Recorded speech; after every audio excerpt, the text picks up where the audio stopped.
All right. So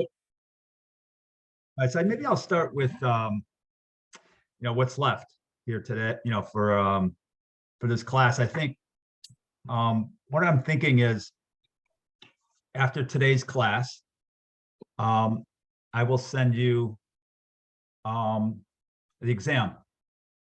And I think what I'm going to do too is maybe just I'll do a quick overview if we have time today, a review for the exam. There's 40 questions. It's pretty easy. You got, I think I'll send you the review to help, I think also. And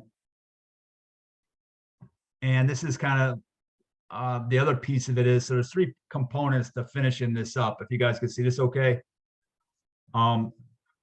One is the 40 question take home test, which I'd like to have it back by a week from now, so work together, and again, I feel like, this class is really about trying the tools each week, so I think, that component, if you're not caught up with the homework, over the next week or two, if you need help with it, please, there's one or two, if you're missing 1 or 2 of them, fine, but let's get those back to me.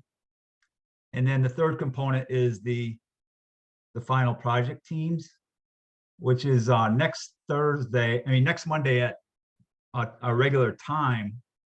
The only person I don't think I talked to about being a quote unquote team leader is Gina. Gina, you okay with that? Yeah, that's cool. Okay. And I think the template I sent you was a video from a couple of years ago. Just so you get a feel for what the project is. Just find a data set that you like. I think Kyle, his team, he has some stuff he's going to be doing different than my weight data. If you want to use my weight data, that's fine too. Josh, you're good. You have Daryl and Ryan on your team. So it's probably, a Zoom meeting or Teams or whatever. And kind of what it is just basically just practicing a handful of tools, that you're comfortable with. And Stephanie, how did I spell your name here? What the heck is that? Yeah, you just change the X to a Z. Hey, don't get old. Don't laugh. It's not funny. But anyway, by next Monday, I'll have all the exams back. We'll go through, each of the 3 presentations. Don't spend a ton. It's meant to be fun though, guys. As you saw, it's not meant to be stressful, any of it. I think, the way I love to run this is getting that week to week practice of some tools, and the final project is just the culmination of all that. All right. And then I think I'll give you another week or 2, even after Christmas, if you'd like, after the holidays, to get me all the homework caught up. And then what I'm thinking is, after that, you'll get your certificates and you get that coffee mug that everybody cherishes. Kind of like the Heisman Trophy of Six Sigma. All right, does that sound fair, everybody? Sound good? The hard part's over, is what I'm saying. Sounds like a plan. Yeah, All right. sounds fair to me. There's Kyle.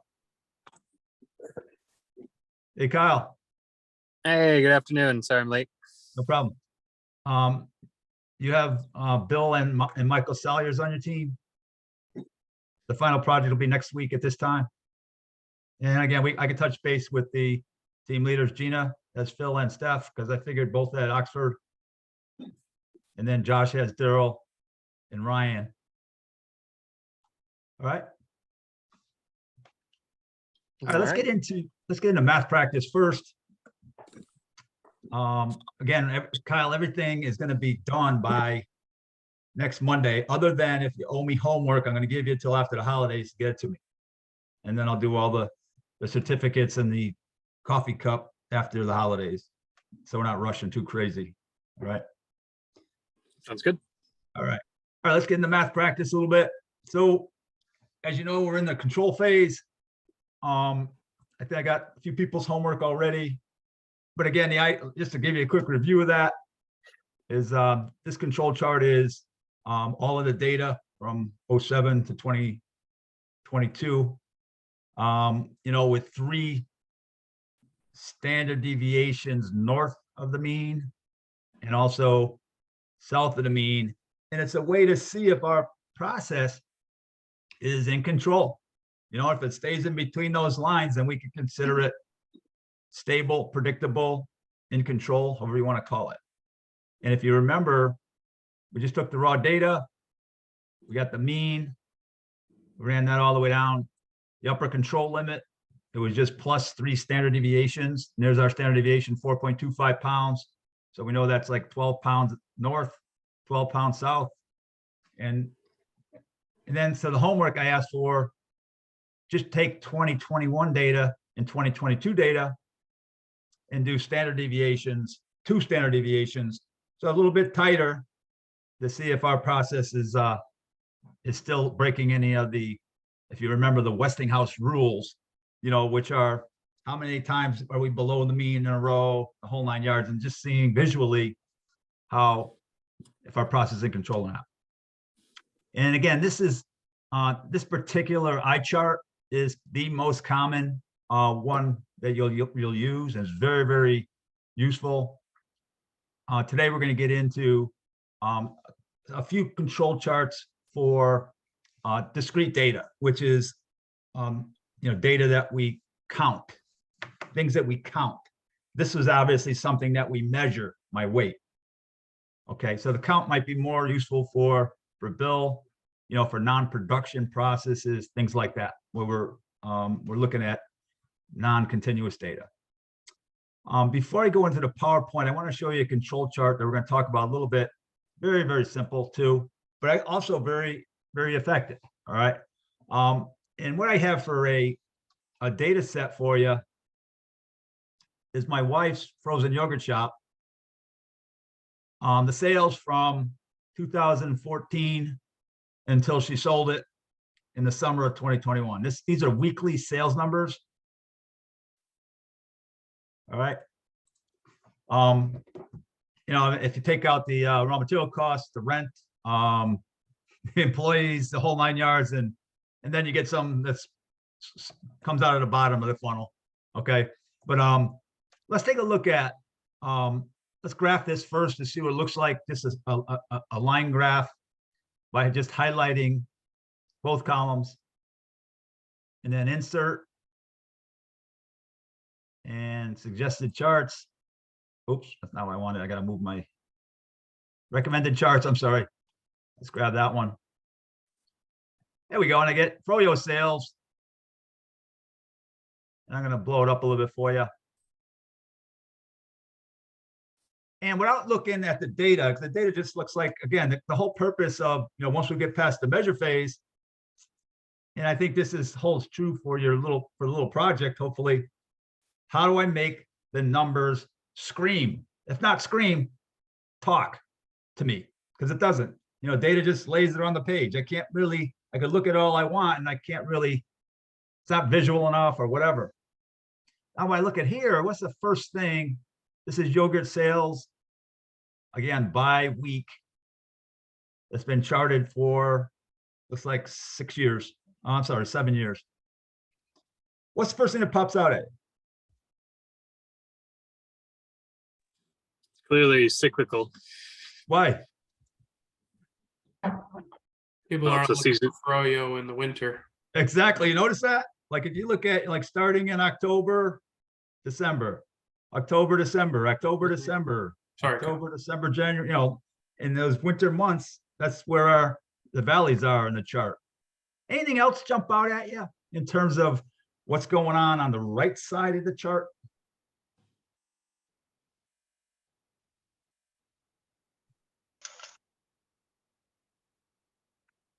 Does anybody notice any longer valley, like towards the right side? Yeah, it looks like your COVID impact. Bingo. These peaks here down here, notice that these peaks are kind of predictable.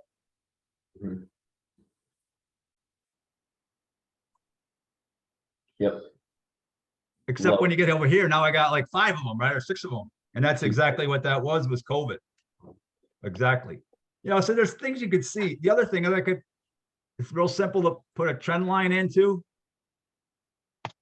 Add a trend line. And you can kind of see that as the years go by, especially we got in the coat, you know, you had a downward trend. It was very fashionable to eat frozen yogurt, I guess. You know, when you first open, you get a good spike. So that's where we started. I don't understand. Anyway, this is a thing of the past anyway, so I don't have to think about it anymore. But anyway, so that's one, that's kind of, there's something there. And then what we're going to talk about today as another type of a control chart is something called a cumulative sum chart. All right. And I want to show what that looks like.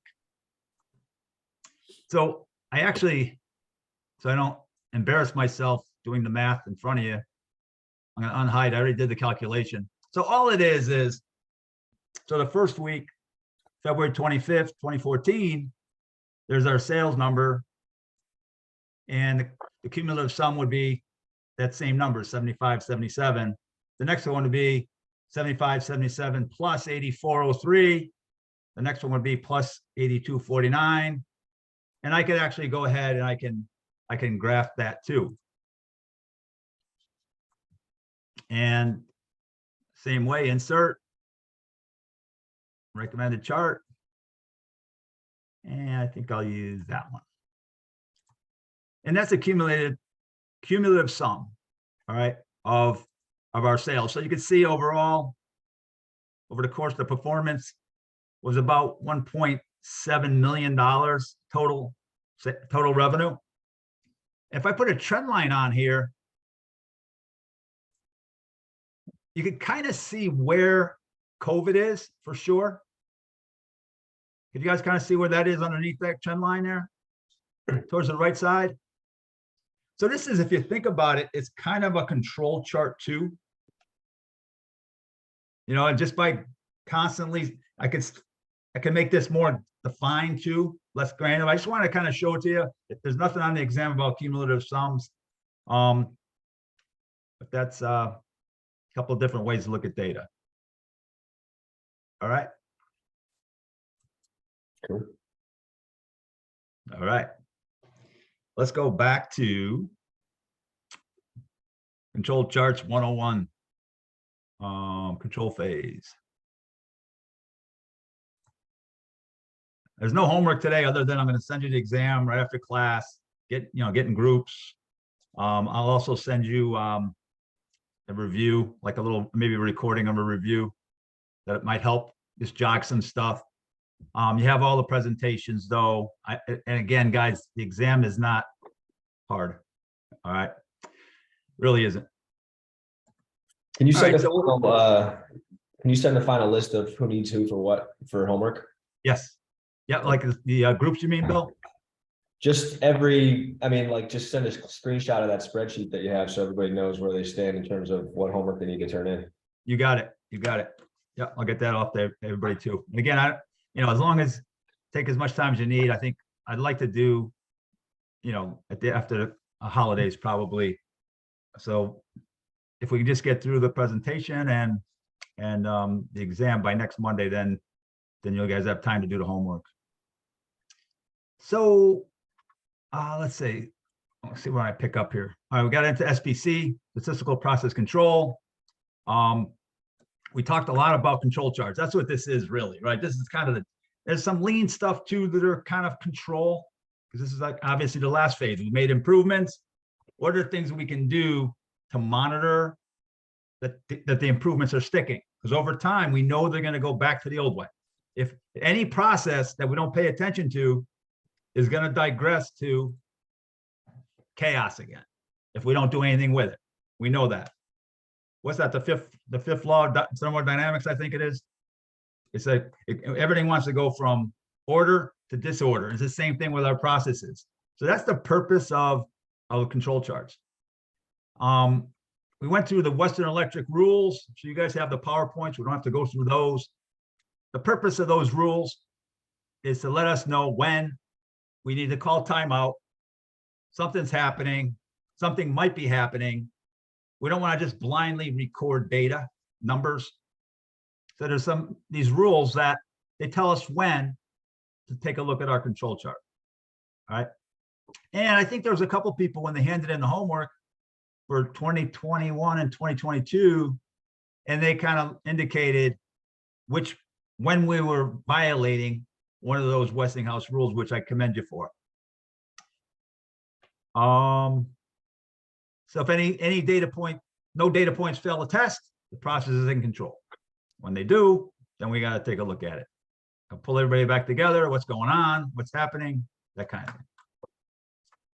And I think this one's important, this particular chart, because last week, again, we're looking at statistical process control charts. And we spent last week talking about continuous data, which is to the right on this flow diagram, right? And basically, depending on our subgroup sample size, it's going to determine whether we use the IMR, which is the one we do. I just showed you without the MR, right? Remember that other part of it, that IMR, that moving range is kind of a quality check, for my control chart. And then we talked about means and range and means and standard deviation, depending on how many subgroup I have, right? Like in other words, if I wanted to do let's say I want to do a control chart of my whole family's weight, right? Then I would have, 2, 3, 4 subgroups that I'd be sampling for. All right. Today we're going to spend time on to the left, which is attribute or discrete data. Same thing. Means the same thing. Sometimes they call it attribute data. And all that means is it's things that we count. It could be yes, no. It could be polls. It could be things like anything other than things that we measure. So I'm going to skip through IMR. We did that. XBAR-S we did. And let me just go back to IMR again real quick, just because it's kind of like when we got into hypothesis tests, where there was, once you understood the process, null and alternative hypothesis, test statistic, which chart do I use? It's pretty much the same. You're kind of doing the same thing over and over again. But the eye chart there's a formula for it. This has 2.66. We did 3 standard deviations times the mean, remember? So we have to figure out what's the formula for the center line, what's the formula for an upper control limit, and what's the formula for a lower control limit. And that's what we did with the homework, okay? We did XBAR-R, XBAR-S, and we're going to go to NP today. All right, so NP. Now, again, when we're talking about discrete data for this exercise, what we're talking about is defects or defectives. Now, defectives are, I have a whole part that's no good, and I'm counting those. So I made 1,000, 4 were no good. I had to throw 4 out. Defects, I might have multiple defects in the same defective part, right? It's a number of individual problems with that particular part. So the NP, it's the number of defectives in one subgroup as a data point. The sample size is constant, and the underlying distribution is binomial. And binomial, all that means is it's a yes, no, it's a number. It's not measuring anything, it's counting. Again, just like before, and I'm going to kind of just blow through this. We have a data point. We have to come up with a formula for the center line. And we have 2 control limits, all right? Where N is this constant subgroup size. Now I'll explain that in a second. K is the number of subgroups, and X1 is the number of defectives in the subgroup. So let's pretend here's an NP chart where I'm looking at, let's say, the number of defectives per day. So let's say I take 500 samples and I get somewhere between, it looks like 10 and 35 defectives each day. And that's what I would plot on my chart. I would come up with an average, okay, which is 21.05 defectives per day. And then using the formula on a couple slides back, I'd come up with a upper control limit, what the red line is, the top red line, and then a lower control limit, which is what the bottom line is. And again, obviously there's 4 data points that are above my upper control limit for number of defectives. And, you know, maybe those, looking at those, if you look at the dates, if this was, the sample on here was the day, right? It says sample, but it could be, you know, December 10th, 11th, 12th, 13th, 14th, 15th, could be just a run of dates back down there. And maybe I find out that this was happening on Saturdays, you know, when, you know, maybe I have newer people, maybe they're, you know, the process isn't as tightly scrutinized as it is during the rest of the week, whatever. But again, the idea again behind a control chart is to kind of give us clues on where we need to look and why our process might be out of control.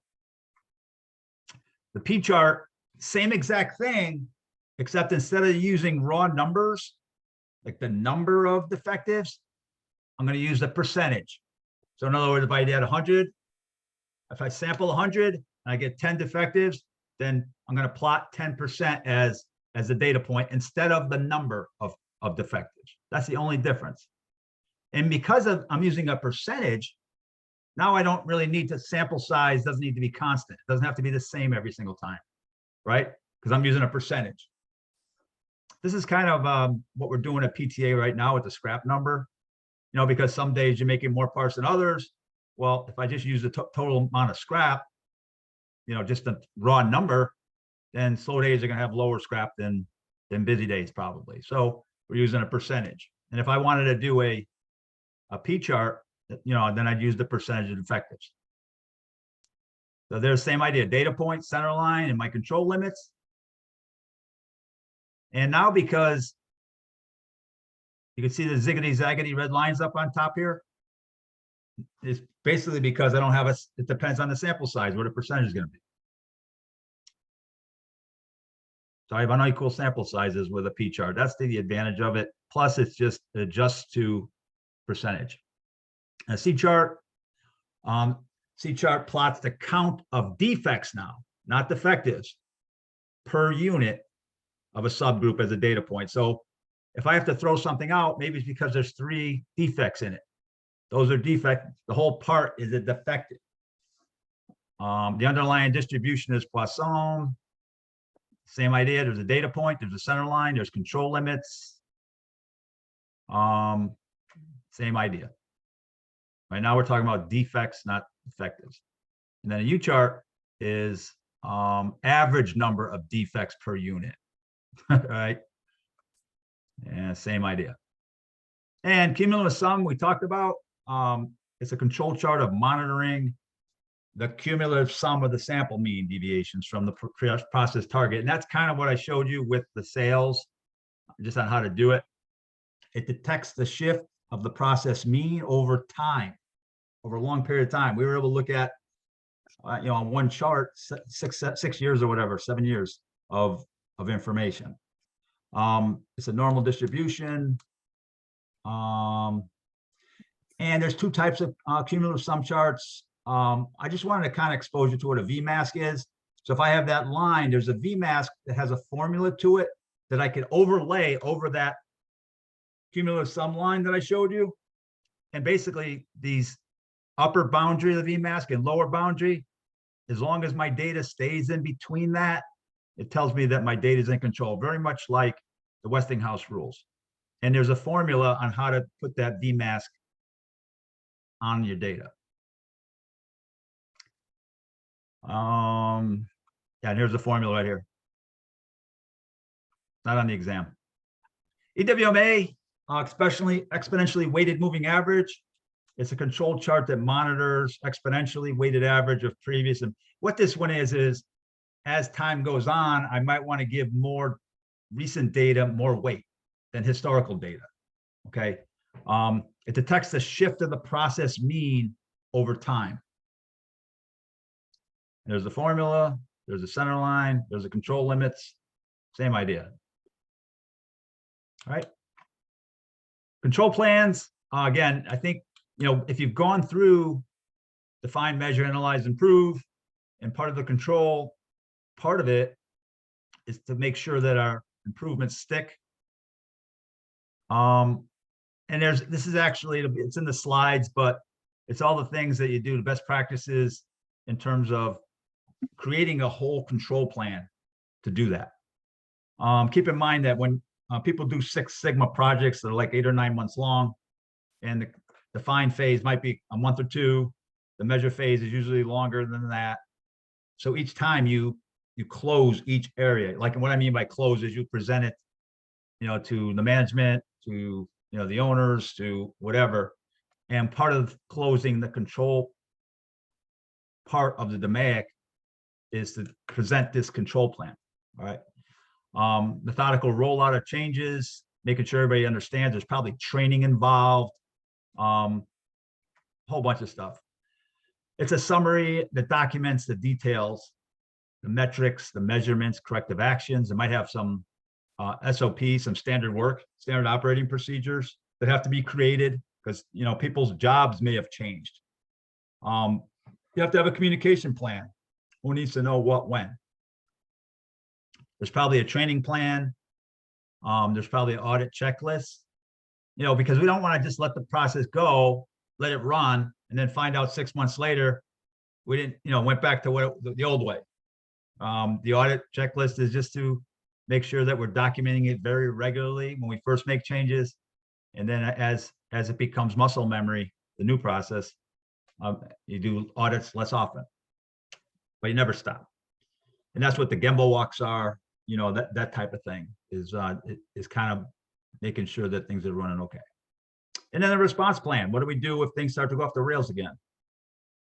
It's a management planning tool, critical steps that have significant impact on the products or services, establish appropriate control, identify, describe, monitor the process performance, meet the customer specs consistently. And it's probably the most overlooked because we like to say, all right, we're done, and move on to the next project. But this is probably the most overlooked. And you can actually get formal with it, with the form like this. And again, this is in the slides. SOPs, you guys already know what those are, but they're focused on process steps, activities, specific tasks to complete an operation. A lot of times, I think in 2022, a lot of times SOPs are done, with a video is a really good way. I know Josh DeConte's on here at Ulbrich Steel. They have those goggles you wear, I think, right? What do they call those again? Yeah, I forget. Yeah. I don't know. But they use them to train new people, where basically they've got these goggles on and it has a picture of the machine and in virtual reality or They walk augmented reality, right? in real time. What's that? They walk you through the job in real time. Yeah, augmented reality. But that's another example of, because a lot of times SOPs end up in the computer where no one can see them.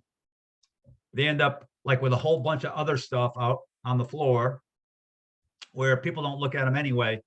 Yeah, but it's basically the best so far method of doing things. Ulbrich Steel has a lot of people. There's more people retire from Ulbrich Steel than they can hire. So, and there's decades of experience that are walking out the door as retirees, and they kind of noticed this challenge 2 or 3 years ago. And that's why they kind of went and beefed up their augmented reality and, their methodology in terms of getting new people up to speed faster. And they do a really good job of it. Communication plans. How are we going to communicate? How often do we get together? Who's going to be involved? That kind of thing. But there's a plan for it. And then training plan. What organizations require training? Who will complete it? Whole 9 yards. And then the auditing. Audit checklist. None of this is on the exam. And then response plan. What happens when things start to go off the rails? Again, this is all in your packet. Constraints to success, lack of project sign-off, lack of involvement in the control plan design. Management doesn't have knowledge regarding the what's and hows to sustain. The financial benefits aren't integrated into business and tracked. Lack of buy-in from staff. Those are all possible when you do risk management. why the control phase can fail. And lean controls real quickly. One of the best control tools, because everybody thinks 5S is, or some of you guys call it 6S. I think it's about housekeeping. It's really visual control and standard work, right? That's this kind of the starting point is if things are organized, they're in their own place, the whole 9 yards, and we're going to be able to spot problems faster.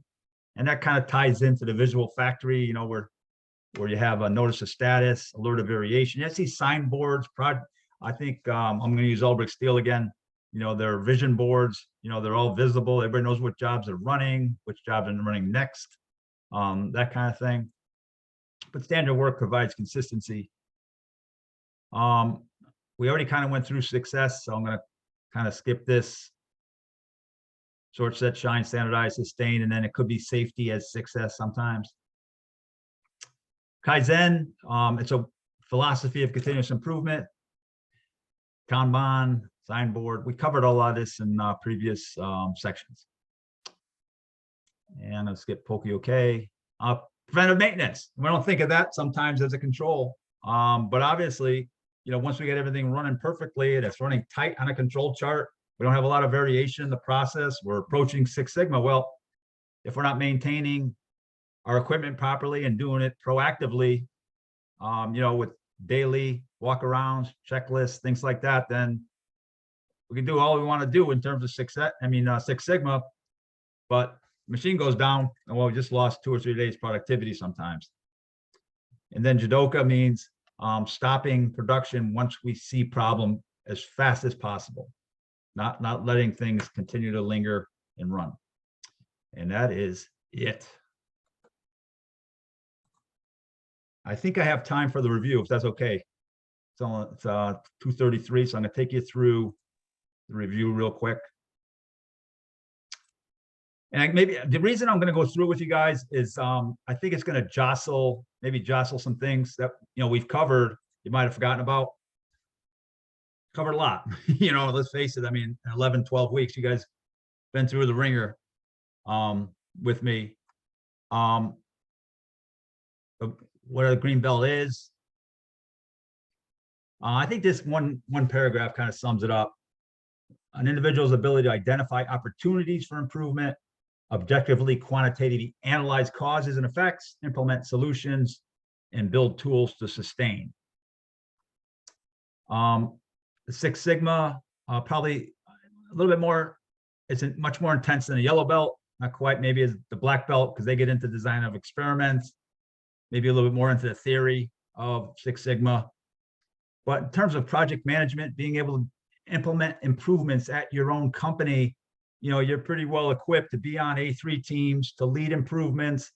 It starts with the essential question: what's the problem here? That's the key thing. Is a lot of times we don't want to talk about what our problems are, right? Because the best companies in the world, their problems are very visible, and everybody's working on their problems. So I think the first step is identifying problems, and then now you have, between your lean and also Six Sigma, you have enough in your holster to kind of be able to help, and probably lead too some improvement projects. Project management, task management, team management. There might be a question or two about this. I'm going to send you this set of slides. This is like 12 or 15 slides maybe. But I think that there might be a few things on the responsibilities of a green belt. This is not on there. IASSC, how it defines a green belt. Well-versed in Lean Six Sigma, thorough understanding of DMAIC, perform and interpret Lean and Six Sigma tools. This is what we've been spending the last 3 months on, right? Define, measure, analyze, improve, control. And so just as a review, when we're in the define phase, we got into what's the DMAIC approach. The things that are highlighted in yellow are things that you might want to just kind of review. The voice of the customer. This is all about, define is about project problem selection, project selection. We talked about affinity diagrams. and and that's where you're taking a bunch of sticky notes, putting them into groups. Pareto analysis, 80-20. I think we had some homework there with my income, if you remember. We talked a lot about cost of poor quality, and understanding that about 5 to 30% of your company's income goes to cost of poor quality, which could be significant. We got into some basic Six Sigma metrics, defects per unit, defects per million opportunities, yield. We got a lot into project management basics then, and the thing that I think I'll pull out of that is the failure modes and effects analysis, the likelihood and impact of risk. And I think what we talked about was risk to your Six Sigma project, but I think it's one of the most powerful tools in terms of business processes and being able to anticipate, identify, and then mitigate risk. The 8 wastes we talked about in lean, got into some history and stuff. And then the measure phase, talked a little bit about process mapping, SIPOC, remember we did that one, feeding the dog. You guys all did a little bit of homework on that one. The XY matrix, which we've been doing the whole course. And then we got into some Six Sigma statistics, basic statistics, data collection, descriptive statistics, starting with central tendency, which are things like the mean. There are questions on there where I give you like 6, 8, 10 numbers, and I ask maybe for the median or the mode or whatever. There are a few like that. Like I said, again, it's not difficult. Dispersion is the range, the variance, the standard deviation. How much are we, how widely dispersed is our data? And then we talked about distribution and normality and the beautiful bell-shaped curve. We talked about central limit theorem, which means if I don't have a bell-shaped curve, go collect more data. That's basically what that is. Got into a bunch of different graphing things. This was, if you guys remember, this was the beauty of the bell-shaped curve. Once my process is normal, in other words, it's in control, then I can do a lot of predicting with it, right? This was about test scores, 800 students, how many students have a test score between 61 and 89, etc. A lot of graphs, right? Box plots, histograms, scatter plots, run charts, dot plots. And then we got into the measure phase, which is the most important, I think. No question. We talked about precision accuracy, gauge R&R, which is how reliable is our measurement device, right? Looked at attribute MSA, stability, process capability. We talked about capability analysis. Then analyze phase. We looked at multivary, which was store size by location. If we wanted to go out and buy another yogurt shop, based on the size of the thing, the location of it, being able to look at different variables at the same time. We got into inferential statistics, understanding inference. I mean, the classes of distribution, the ones that I think that we spend the most time in is normal and student T. Keep in mind that student T is nothing more than, if I don't have a lot of data, how do I make it behave, that data behave like a normal curve? And that's what the student T does for us. Hypothesis test, I think you guys called uncle on that. That was felt like 6 months worth, but we touched a lot of those.